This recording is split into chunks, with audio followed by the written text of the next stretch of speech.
जा रहा है कि एडिक्विटी बैंड है। 2022 में ब्लैक लिस्ट ऑलरेडी हो चुकी। आप अगर हमारी आवाज़ पहुंचा पाएँ तो सिर्फ एक काम करा दीजिए, हमें दिल्ली पुलिस से कोई गर्ज नहीं है। जो हमारे साथ मारपीट हुई अपने को कोई दिक्कत नहीं। सब किसानों के बच्चे हैं जो टीचर भी बने, जो पढ़ भी रहे हैं, वो बहुत निहायत से निहायत गरीब रेखा के बच्चे, गरीबी रेखा से भी नीचे के बच्चे हैं। तो हमें मार पिटाई से हमें कोई दिक्कत नहीं है। हम दिल्ली पुलिस का आज भी हाथ जोड़ के सम्मान कर रहे हैं। बस एक चीज़ करा दीजिए कि DOPT मंत्री से मुलाकात करवा दीजिए ताकि हम अपनी बात पहुंचा पाए। बस इतना चाहिए हमें। पक्ष और विपक्ष में नहीं है, वेंडर कोई भी हो XYZ, सिर्फ जो भी मतलब करप्शन का मामला चल रहा है उसको हटाने का प्रयास करें। आज हम लोग शिक्षा मंत्री माननीय धर्मेंद्र प्रधान जी से मिलने का प्रयास कर रहे हैं।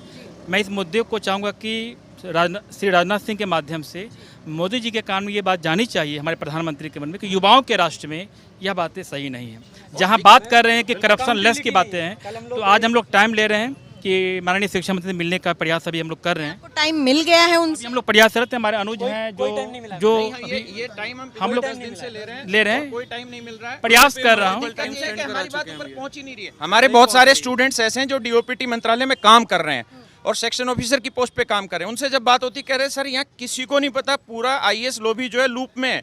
हम 7:30 बजे यहाँ से निकल रहे हैं तो हमें पता चल रहा है मुद्दा क्या है। जब हम सोशल मीडिया खेल रहे हैं, देख रहे हैं, तो किसी को कुछ भी खबर नहीं है। बस यही हम दिल्ली पुलिस से चाह रहे हैं कि आप हमें रोक के कुछ हासिल नहीं होना। आप केवल 4 लोगों को मेन डिपार्टमेंट तक पहुंचा दीजिए ताकि हम अपनी बात रख लें। हमें प्रोटेस्ट नहीं करना, हमारी बात सुधार हो जाए। मुझे एक बात बताइए कि एक मिनट, मुझे एक बात बताइए कि अगर अभी आप लोग मुलाकात करने की कोशिश कर रहे हैं सरकार के तमाम लोगों से, अगर नहीं मिल पा रहे हैं या नहीं मिल पाते हैं, तो आगे की आपकी क्या रणनीति रहेगी इस धरने को? पर यह कि 13 अगस्त से सीजल का पेपर शुरू हो जाना है और जिस तरीके से एडिक्विटी ने फेज 13 में सारी दिक्कतें की हैं कि पहले तो बच्चे का एक दिन पहले पेपर था लेकिन एडमिट कार्ड पे सेंटर का नाम नहीं है, कुछ को बहुत दूर भेज दिया, सेंटर पे जा रहा है तो सर्वर काम नहीं कर रहा। तो ये अगर बड़ी मतलब उसमें तो 20-30 लाख ही बच्चे थे, सीजल में कम से कम 35 लाख से ऊपर का क्राउड होगा और सेम प्रॉब्लम होगी वहाँ 13 अगस्त के बाद में। अब हम चाह रहे हैं कि जल्दी से इसको मिल करके सॉर्ट आउट किया जाए, लेकिन वो मिल नहीं रहे। उसके बाद बच्चे अलग अलग जगह पे प्रोटेस्ट दे रहे हैं तो उनके खिलाफ FIR कर दिया जा रहा है,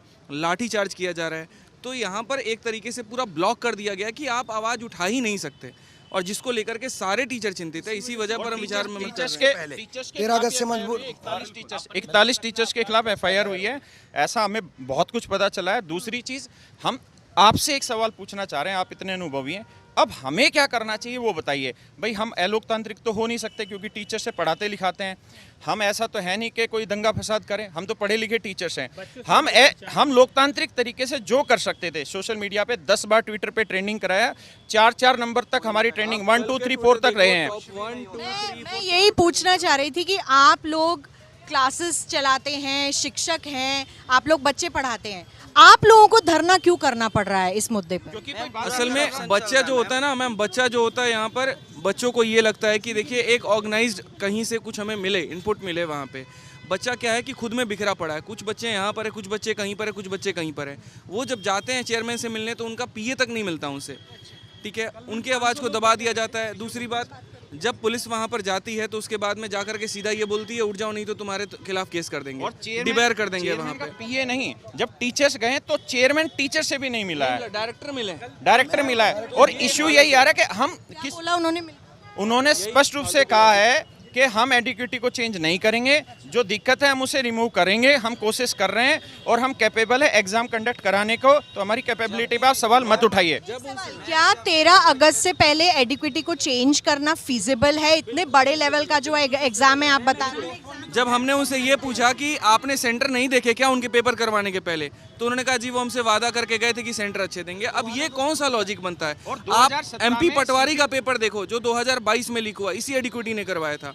आप महाराष्ट्र के MBA का पेपर देखो जहां पर अभी भी कोर्ट केस चल रहा है 154 बच्चों का।